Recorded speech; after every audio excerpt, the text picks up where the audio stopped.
네, 오늘 여러분들과 함께 살피는 열왕기 하 2장의 말씀은 왕들의 이야기 가운데 마치 부록처럼 끼어 있는 것 같은 그러한 내용 같습니다.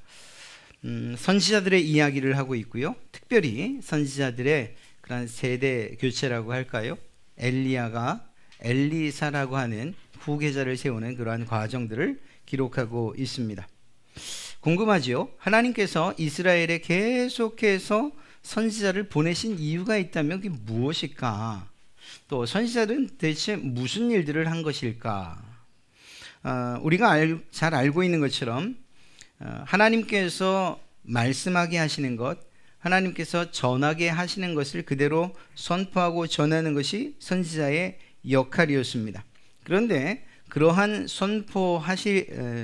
하나님의 말씀을 선포하게 하실 때에 물론 말씀을 선포하기도 하시지만 그 말씀에 힘과 능력을 더하게 하여 주시고자 기적들과 함께 이적들과 함께 그러한 것들을 하게 하시죠. 예를 들면 엘리야 같은 경우에는 아합 왕을 만나서 3년의 기근을 선언했어요. 그리고 실제로 비가 오지 않았고요. 또 그 기간 가운데에 바알과 아세라를 섬기는 그러한 선지자들과 갈멜산에서의 그러한 전투가 있었죠. 그리고 물론 그곳에서 하나님의 도우심으로 말미암아 승리를 합니다. 또 그 전쟁이 끝나고 난 이후에 비가 내리고 그 기간 안에는 또 기근 안에 무슨 일이 있었습니까? 사르밧 과부를 먹이시는 일이 있었죠. 그것도 기적으로 먹이셨어요. 또 그의 죽었던 아들을 다시 살리는 그것도 역시 기적이었어요. 그러니까 하나님께서 엘리야라고 하는 사람을 통해서 이런저런 기적과 능력들을 베푸신 것, 그러면서 동시에 전하게 하신 그 말씀들, 그것이 하나님의 마음이었고 하나님의 뜻이었다는 사실을 잘 알 수가 있죠. 그렇게 하나님은 당신의 종이신 선지자들을 계속해서 이 땅 가운데 보내시고 사역해 하셨다는 것입니다. 이제 우리가 엘리야의 이야기가 이젠 닫히고 엘리사의 이야기가 열리는데 앞으로 엘리사의 이야기를 할 때에도 동일한 그러한 과정을 겪습니다. 엘리사가 행한 기적들도 굉장히 많고 그를 통해서 선포된 하나님의 말씀도 또한 많기 때문입니다. 엘리야의 대를 이어서 여러 가지 이적을 행하고 그리고 더 나아가 이스라엘을 보호하고 또 이스라엘과 시리아의 아람의 왕들을 세우는 일까지도 해 나갑니다. 엘리사가 했던 사역을 그대로 물려받고 있는 거죠. 모두 하나님께서 선지자를 통해서 하시는 일들이에요. 그 당시에 하나님께서 사람, 즉 선지자라고 하는 이 사람을 통해서 하나님의 마음과 또한 말씀을 선포했다는 거죠. 말씀드렸던 것처럼 기적과 능력, 그래서 와 하는 이러한 탄성만 자아내는 것이 아니고 그런 일들을 통해서 회개를 촉구했고 또 더 나아가서 이스라엘과 하나님과 이스라엘의 올바른 관계 맺기를 원하셨던 것, 그것이 선지자들에게 맡겨진 책무였다고 말할 수 있습니다. 예를 들어 갈멜산에서 외쳤던 엘리야의 이야기를 보십시오. 그 기적을 행하기 이전에 무엇을 촉구합니까? 너희가 누구 편에 설 것인가? 하나님이 참된 신이심을 너희가 알게 될 것인가? 알게 될 것인데 너희가 누구의 편에 설 것인가? 누구를 선택할 것인가? 이렇게 묻고 있지 않습니까? 그리고 이러한 외침은 결국 한 가지예요. 하나님 편에 서라.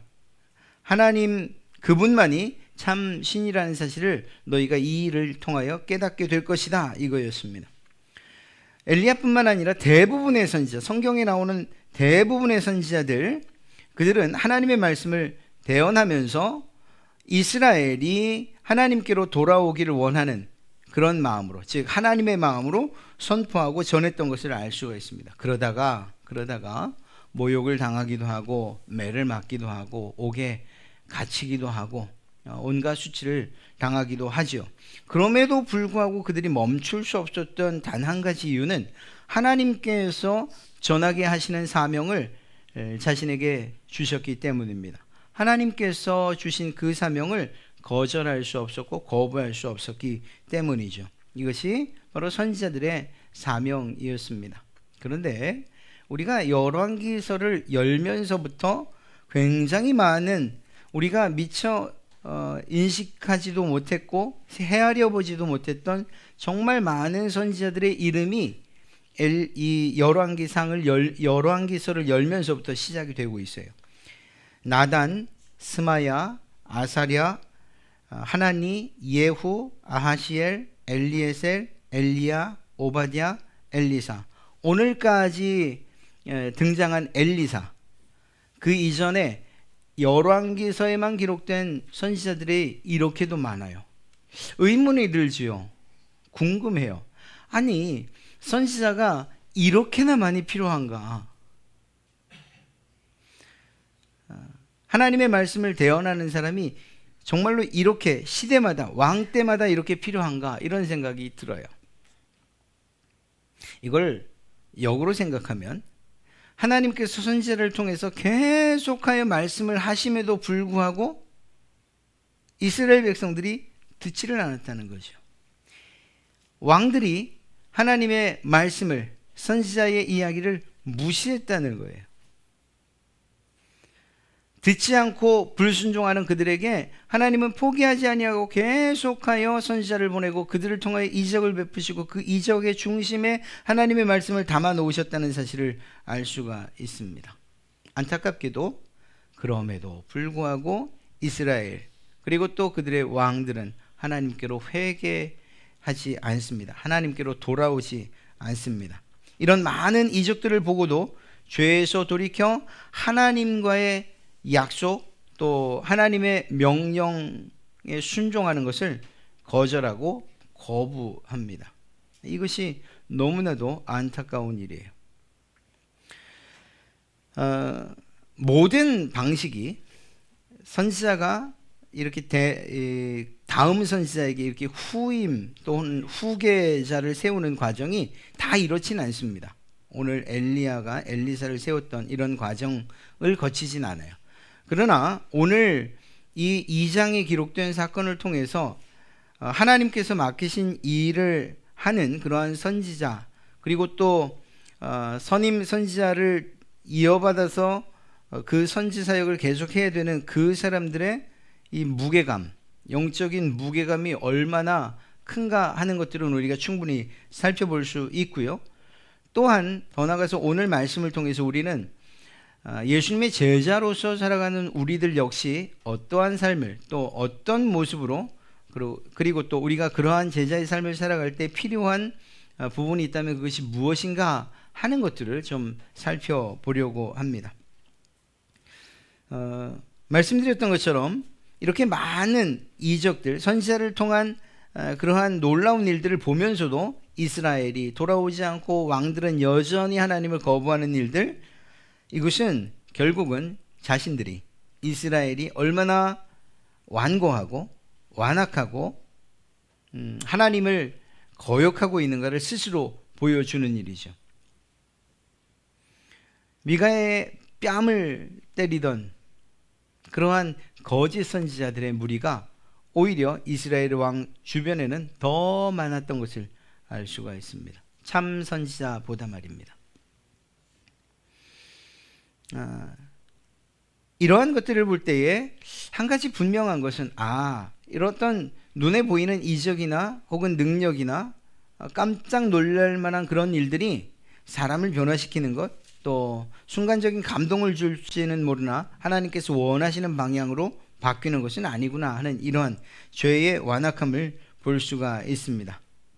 그러면서 동시에 그렇다면 무엇이 사람을 변화시키는가? 결국 하나님의 말씀 그리고 그 말씀에 대한 반응, 결국은 하나님의 역사만이 하나님께서 그 사람들 가운데 역사하실 때에 비로소 변화되어질 수 있고 또한 올바른 신앙과 믿음을 갖게 된다는 사실을 우리는 알게 되죠.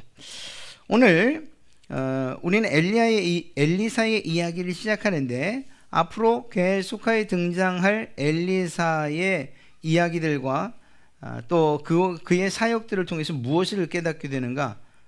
그것은 바로 하나님께서 다스리신다라는 사실, 하나님의 통치하심을 우리는 보게 될 것입니다. 세상의 왕들에 의해서 이스라엘의 왕들이나 또 그 주변 국가들, 아람이나 혹은 이집트나 등등 또는 아수르 등등 세상의 왕들에 의해서 세계가 움직여가고 역사가 흘러가는 것 같지만, 그러나 그 중심에 결국은 하나님의 통치하심이 있다는 사실을 우리는 분명하게 보게 될 거예요. 하나님께서 이방 나라의 군대 장관을 어떻게 다루시는지, 그 왕들과의 전쟁에서 어떻게 승리하게 하시는지 등등을 보면서 이 모든 통치가, 모든 다스림이 하나님께 있구나라는 사실을 우리는 발견하게 될 것이란 말입니다. 그리고 그 일들을 수행해가는 그 사람 가운데 하나가 바로 엘리사가 될 것입니다. 하나님께서 이러한 선지자를 통해서 말씀하시고 또 말씀하신 바를 이루시죠. 그러니까 어찌 보면 하나님의 그러한 이 말씀을 대변하는 그러한 나팔수와도 같다, 이렇게 이야기할 수 있을 것입니다. 그 나팔이 울지 않으면, 불려지지 않으면 위급한 상황 가운데에 정말 어려움을 만날 것이고, 제때에 그리고 원하는 바대로 불려지면 그러면 자기의 소임을 다하고 때로는 경고가 되고, 또 그 경고가 준비와 그리고 대비가 되어서 결국은 승리하게 되는 그러한 역사를 낳게 되기도 할 것이죠. 오늘 우리가 이제 사라지고 있는 엘리야의 이야기를 잠시만 해보면, 아합 왕이 등장하면서 엘리야 역시 등장을 했습니다. 하나님께서 맡기신 사역, 우리가 살펴봤던 그의 그 굵직굵직한 사역들과 행했던 능력들을 보면 하나님께서 그와 함께 하셨구나. 또 때로는 실패하는 것 같고 때로는 의기소침해 있는 것 같은 엘리야의 모습이었지만 결국은 하나님의 말씀에 순종해서 하나님의 뜻을 이루어가는구나 하는 것들을 우리는 볼 수 있었어요. 그리고 나서 마침내 그 모든 사역을 잘 감당한 이후에 하나님의 부르심을 받는 것을 알 수 있게 되죠. 그리고 이 일은 오늘 성경을 보면 대부분의 선지 성도들이 다 알고 있었던, 하나님께서 엘리야를 하늘로 올려가실 것이다 라는 이러한 소문이 이미 있었던, 하나님의 계획하심이 있었던 사건인 것을 알 수가 있습니다. 그리고 그 계획, 즉 하나님의 계획이 그대로 이루어져서 회오리 바람을 타고 하늘로 승천하는 장면, 그것이 바로 11절에 기록되어 있죠. 두 사람이 길을 가며 말하더니 불수레와 불말들이 두 사람을 갈라놓고 엘리야가 회오리 바람으로 하늘로 올라가더라. 하나님께서 말씀하셨던 그것들이 그대로 이루어지는 것을 보게 됩니다. 그런데 이런 나름의 승계라고 할까요? 후임 또 후계 작업 가운데서 이해되지 않는 것이 있어요. 아니, 엘리야가 하늘로 올라가는 것이 정해졌고 그 다음에 엘리사가 엘리야의 뒤를 잇는 것까지도 어느 정도 결정되었다고 하면, 오늘 성경을 보니까 그렇지 않습니까? 엘리야의 뒤를 이을 사람이 엘리사로 어느 정도 결정되었다고 하면 굳이 이렇게 장소를 옮겨가면서까지 이렇게 어려운 과정을 거쳐야 했는가 하는 거예요. 하나님께서 엘리야를 데려가기로 하셨고 그 뒤로 엘리사를 세우기로 하셨다면, 그러면 오히려 모든 선지자들이 보는 앞에서 데리고 올라가시면 엘리사의 권위가 좀 더 있지 않겠습니까? 그 말에 좀 더 힘이 있지 않겠습니까? 그런데 여러 곳을 다니면서 결국은 모두 포기하게 만들어요. 모두. 엘리야의 곁에 있었던 것은 단 한 사람, 엘리사밖에 없었어요.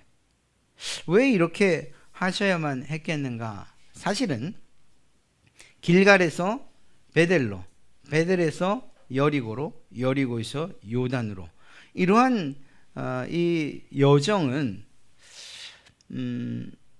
그리고 또 그 길을 이렇게 옮겨간 것, 장소를 옮겨간 것에 대해서 성경은 특별한 이유를 대지 않아요. 왜 그랬다, 또 혹은 엘리야가 내가 이렇게 옮겨가는 것은 이러저러한 이유다라고 성경에서 말하지 않아요. 이것에 대해서 또 해석해주는, 또 해설을 해주는 다른 성경도 없어요. 그러나 이런 과정들을 볼 때에 엘리사로 하여금 여행을, 자기를 따라오는 것을 포기하도록 계속해서 종용하는 그러한 엘리야의 마음은 어떤 마음일까? 왜 그가 따라오지 못하게 했을까? 그냥 가장 첫 번째, 정확히는 알 수 없지만 가장 첫 번째 드는 생각은 혹시 이것이 엘리사에 대한 시험은 아니겠는가? 테스트. 이런 생각은 해보게 됩니다. 하나님의 종으로서의, 또 선지자로서의 자세를 올바로 갖게 하기 위해서 그를 시험하고 있는 것, 테스트하고 있는 것은 아닌가 하는 이런 생각을 할 뿐입니다. 이미 7절에서 보고 있는 것처럼 엘리야는 선지자들에게 엘리사가 자신의 후계자임을 이미 밝히고 있었지 않습니까? 그런 점에서 볼 때에 굳이 이렇게 여러 곳들을 다니면서 결국 이 엘리사가 자신을 쫓아오고 마침내 요단에서 그렇게 하늘로 올라간 이 일, 이것은 결국은 이 엘리사를 시험하는 것과 동시에 엘리사에게 그렇게 따라오고 또 선지자의 직분을 감당하고자 하는 그 엘리사에게 무엇인가 주시기 위함이었다는 사실만큼은 틀림없는 것 같습니다. 많은 사람들이 보는 앞에서 엘리사를, 그리고 그의 명예와 권위를 세우는 것, 그것 이상으로 더 좋은 것을 주시기 위함이 아니었는가 하는 생각을 하게 되는 거죠. 결론적으로는 이건 사람들이 보는, 그리고 인정하고 칭찬하는 명예와 권위보다 더 나은 것들을 얻게 됩니다. 결론적으로는 갑절의 영감을 얻게 되니까 말이에요. 그러나 이것은 엘리야의 요청이기도 했지만 결과적으로는 그가 엘리야 못지않은, 그보다 더한 능력을 행하는 선지자로서 앞으로 행해 나갈 수 있다는 사실들을 보여주고 있는 것이죠. 4번이나 바뀐 장소들을 끊임없이 쫓아다녔던 엘리사가 마침내 얻을 수 있었던 것, 그것은 엘리야가 가지고 있던 영감의 갑절이었다라는 것입니다. 엘리야는 마지막 장면이 함께했던 50명의 선지 생도들이 봤던 마지막 장면은 엘리야가 요단강을 가르는 장면이었고, 그 갈라진 요단강을 엘리사와 함께 건너는 이것이 마지막이었습니다. 그런데 그들이 이후에 또다시 보는 놀라운 장면, 첫 번째, 엘리사의 첫 번째 이적의 장면이 무엇이죠? 엘리야가 아닌 엘리사가 요단강을 가르고 건너오는 장면을 보게 되는 거예요. 사실 이것은 불수레가 가르고 회리바람에 올라가는 그 엘리야의 모습을 보는 것, 그것과는 비교할 수 없을 정도의 능력자로서, 또 권위자로서, 그리고 앞으로 하나님께서 세우신 그 사역을 잘 감당한 선지자로서의 모습을 확실하게 보여주는 거죠. 엘리야만이 할 수 있는 능력을 드디어 엘리사도 하게 된 것이니까 말이에요. 이렇게 하나님께서는 엘리야의 그러한 장소의 변경과 그것을 포기하지 않고 끝까지 따라갔던 엘리사, 그를 자신의 선지자로서, 또 자신의 사역을 감당할 자로서 세우시는 모습을 우리는 보게 됩니다. 오히려 앞으로 엘리야가 사라진 이후에, 엘리야가 승천한 이후에 후계자 계승으로 인해서 생길 여러 가지 문제들을 단숨에 날려버리는 그러한 사건이 되고 말았어요. 요단강을 갈랐다는 그 사건, 그리고 그 이후에 나타나는 엘리사가 행했던 여러 가지 기적들을 통해서 엘리야의 능력이, 그리고 엘리야의 그 권위가 엘리사에게 그대로 전달되었구나, 그가 진정한 후계자구나 라는 이러한 사실들 말입니다. 실제로 엘리사만이 후계자로서의 자격을 갖추고 있었다라고 이야기할 수 있습니다. 이전에 엘리야와 함께했던 다른 많은 선지자들이 있었지 않습니까? 적어도 오늘 50명이 보고 있었으니까 그 이상의 많은 선지자들, 그들이 엘리야와 함께 있었다고 해서 하나님의 능력을 받은 것은 아니었다는 거예요. 이것은 정말 중요한 일입니다. 그들이 엘리야의 시신, 그러니까 하늘로 올라가다가 혹시 자연현상에 의해서 혹시 올라가다가 뚝 떨어지지 않았겠는가라는 이런 생각을 실제로 갖고 성경을 보면 찾아요. 선지자 생도들이 엘리야에 대한 미련을 버리지 못하고 그의 시신이라도 찾기를 원했던 거예요. 그래서 사흘 밤낮 산속을 헤매면서 그의 시신을 찾아요. 찾을 수 있습니까? 없지요. 엘리사는 알고 있어요. 하나님께서 그를 데리고 올라가셨다는 이러한 사실들을. 엘리야와 함께 있었다고 해서 엘리야의 능력이나 또는 선지자로서의 자격을 모두 갖추는 것은 아니라는 사실이에요. 놀랍게도 엘리사가 엘리야의 후계자로서 또 선지자로서의 역할을 감당할 수 있었던 것, 그것은 어찌 보면 하나님의 선택이기도 했으나 그러나 끊임없이 엘리야를 따라갔던 그 끈질김 가운데에서도 발견할 수 있게 되는 거죠. 사랑하는 성도 여러분, 함께 있기 때문에 선지자 혹은 함께 있었기 때문에 후계자라고 이야기할 수만은 없어요. 이 사실을 너무나 잘 보여주는 것이 예수님과 동행했던 12제자의 이야기예요. 예수님께서 그들을 선택하시고 3년 동안 데리고 다니셨어요. 함께 먹고 함께 자고 함께 울고 함께 웃고, 그리고 그 과정마다 놀랍게 볼 수 있었던 것이 무엇입니까? 예수님께서 행하셨던 기적과 이적들을 볼 수 있었어요. 그 하나님의 능력, 예수 그리스도의 능력의 중심에 제자들이 함께 했었다니까요. 심지어는 죽은 사람을 살리는 그 과정도 제자들은 보았어요. 5천 명을 먹이는 그 놀라운 기적도 그들은 보았어요. 봤을 뿐만 아니라 먹을 것들을 직접 떼어주는 그 기적에 동참했어요. 그런데 3년이 끝나고 예수님께서 잡히시던 날 밤에 예수님의 곁에 있었던 제자는 단 한 명도 없어요. 굳이 말하라면 십자가 밑에 남았던 요한 한 명뿐이에요. 그렇게 제자들의 이야기가 끝나나 그렇진 않죠.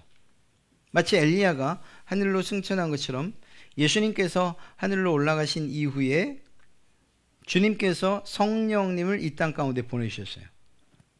그리고 그 성령의 강림 사건이 오순절날 있은 이후에 제자들에게서 놀랍게 변화된 사실을 보게 되죠.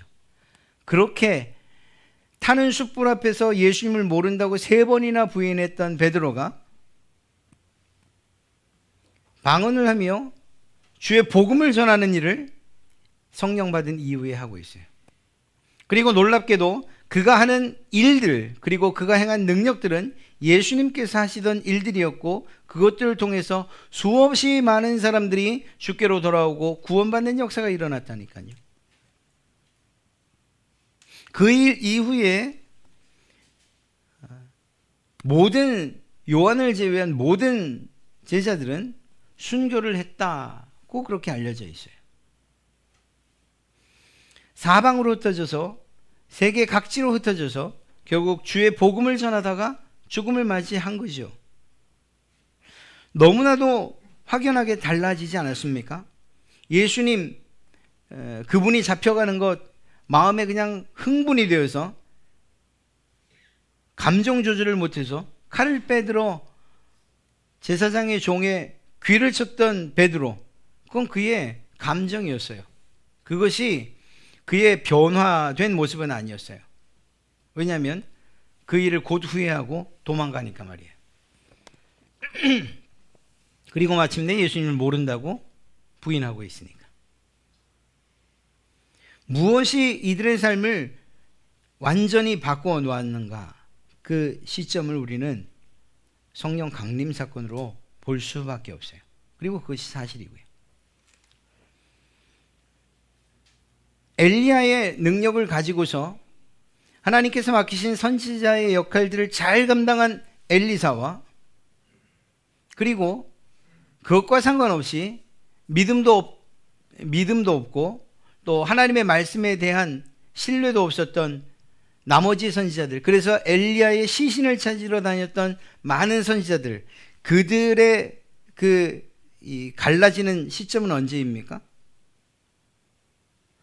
그것이 바로 오늘 표현대로 하면 갑절의 영감이라고 이야기할 수 있어요.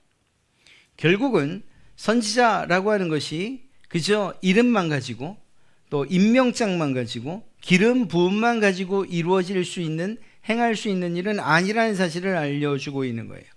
정말 하나님의 뜻에 순종하는, 하나님의 뜻에 합한 선지자들은 결국은 하나님께서 부어주시는 그 하나님의 영이 있지 아니하면, 성령님의 도우심이 있지 아니하면 이런 일들을 할 수도 없는 것이고, 더더군다나 능력을 행할 일들은 능력을 행할 수 있는 기적을 행할 수 있는 능력은 전혀 없다는 사실을 우리는 보게 되는 것이죠.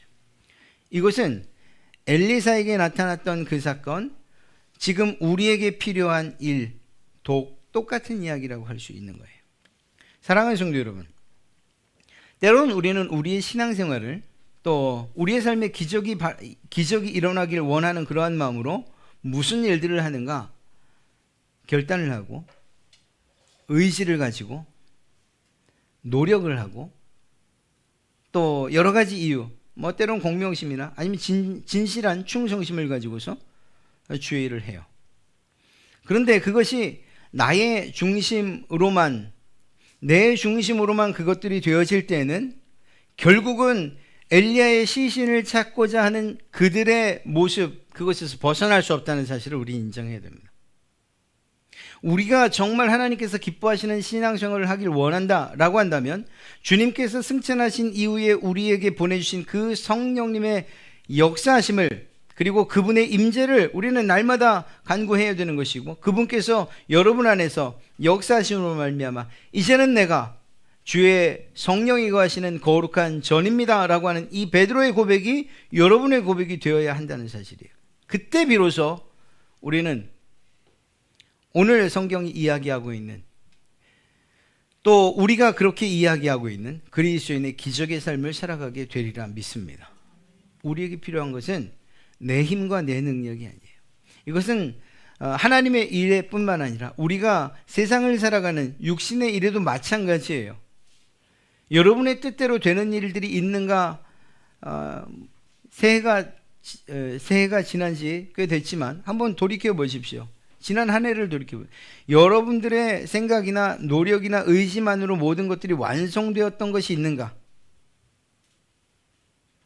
있을 수도 있지만 사실은 그렇지 않다는 것을 고백하기가 더 쉽고 빠를 거예요. 왜냐하면 그 어느 것 하나도 내가 계획한 대로 이루어지지 않으니까 말이에요.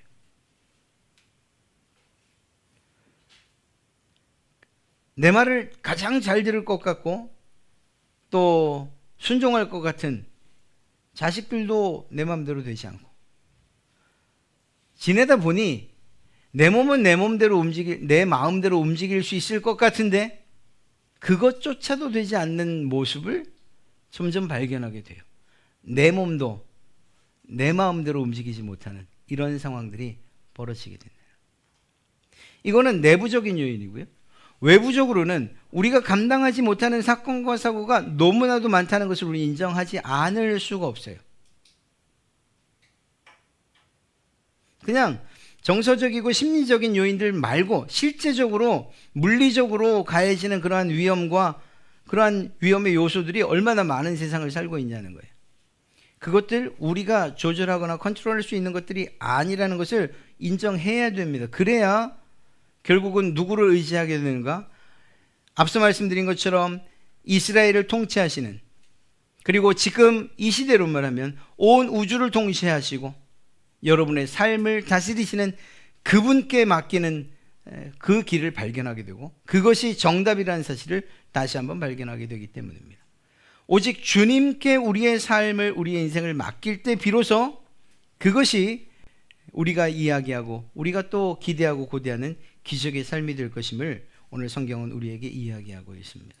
사랑하는 성도 여러분, 단순히 기적 때문에 물론 오늘 사건은 엘리사가 엘리야의 확실한 후계자라는 사건을 보여주기 위한 내용들로 가득 채워져 있어요.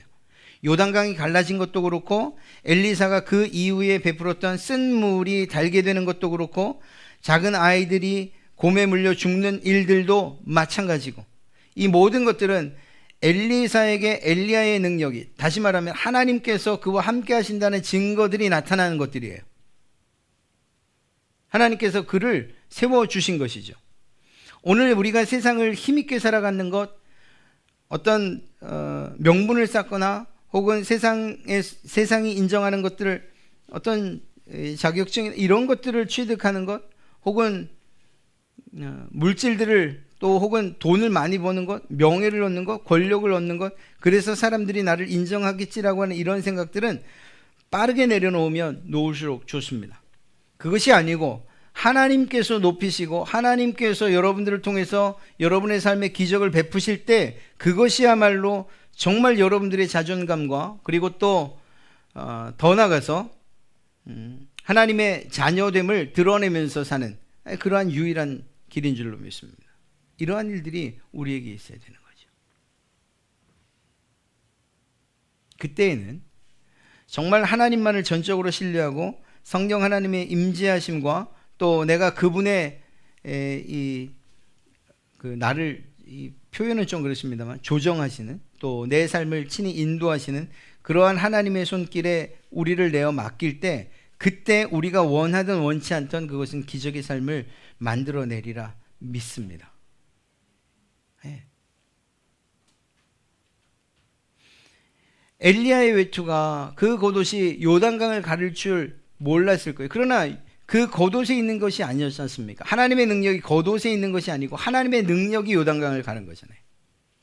그렇게 본다면 우리가 하나님 그분을 신뢰하고, 또한 성령님의 역사하심과 그분이 나를 움직여 주시고 내 인생을 이끌어 주시기를 간절히 소망하고, 그리고 그렇게 간구하신다면 하나님께서 여러분들의 삶 가운데 여러분들이 인식하던 인식하지 못하던 매일의 삶을 기적의 삶으로 이끌어 가실 줄로 믿습니다.